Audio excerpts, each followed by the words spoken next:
ఇది నా resignation letter. Resign చేసేసాను జాబ్కి. సో నా రిజిగ్నేషన్కి సంబంధించినటువంటి రీజన్స్ ఏవైతే ఉన్నాయో ప్రతిదీ కూడా నేను షేర్ చేసుకోవాలనుకుంటున్నాను. ఎందుకంటే ప్రతిదీ మీతో నేను షేర్ చేసుకుంటాను. ఆ విషయం మీకు బాగా తెలుసు. చాలా కష్టపడ్డాను ఉద్యోగం కోసం. ఒక పేదరికంలో పుట్టిన బిడ్డగా, ఒక గిరిజన బిడ్డగా చాలా కష్టపడ్డాను. నా భర్త సపోర్ట్ తోటి ఈ జాబ్ సంపాదించాను. పేద పిల్లలకి సహాయం చేయాలని కష్టపడి ఉద్యోగం సంపాదించా. నేను కష్టపడి టీచర్ని. ఎప్పుడు కూడా క్లాస్ రూమ్లో నేను అసలు ఎప్పుడు కూడా ఫోన్ యూజ్ చేయలేదు, మిస్యూజ్ చేయలేదు. ఆనందం కోసం ఇంట్లో చేసుకున్నాను రీల్స్. కానీ నా మీద ఈ సమాజం ఎన్ని ట్రోలింగ్స్ వేసిందో. కనీసం అధికారులను కలవడానికి నేను ఎన్నిసార్లు వెళ్ళానో చెప్పులు అరిగిపోయేలాగా.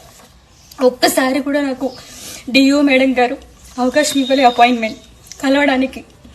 రోజంతా వెయిట్ చేయించారు, నాకు అవకాశం ఇవ్వలేదు.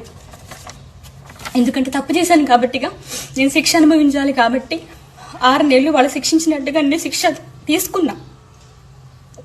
తీసుకున్నా.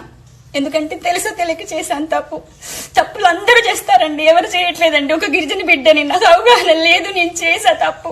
ఒప్పుకున్నా కూడా బయటకు వచ్చి చెప్పిన నేను. అయినా కూడా పెద్ద పెద్ద తప్పులు చేసిన వాళ్ళందరినీ కూడా తొందరగా జాబ్లో తీసుకున్నారు. నన్ను 6 నెలలు ఉంచారండి. నా బిడ్డలకి దూరం చేశారు. స్కూల్ పిల్లలు ఫోన్లు చేసి ఏడ్చారు తెలుసా. మేడం మాకు నేర్పించిన ఇంగ్లీష్ అంతా పోతుంది, మేము ఎగ్జామ్స్ ఎట్లా రాయాలని అన్నారు. పిల్లల కోసం ఫైనల్ ఎగ్జామ్స్ కన్నా నన్ను రివోక్ చేస్తారు అనుకున్నా. నన్ను రివోక్ చేయలేదు. ఆ మేడం గారు నన్ను తిట్టారు.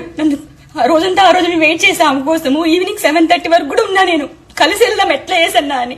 ఆ రోజు నేను కలవడానికి మేడం దగ్గరికి వెళ్తే, నువ్వు దూరం జరుగు, దగ్గరకు వస్తే బాగోదని అన్నారు నన్ను.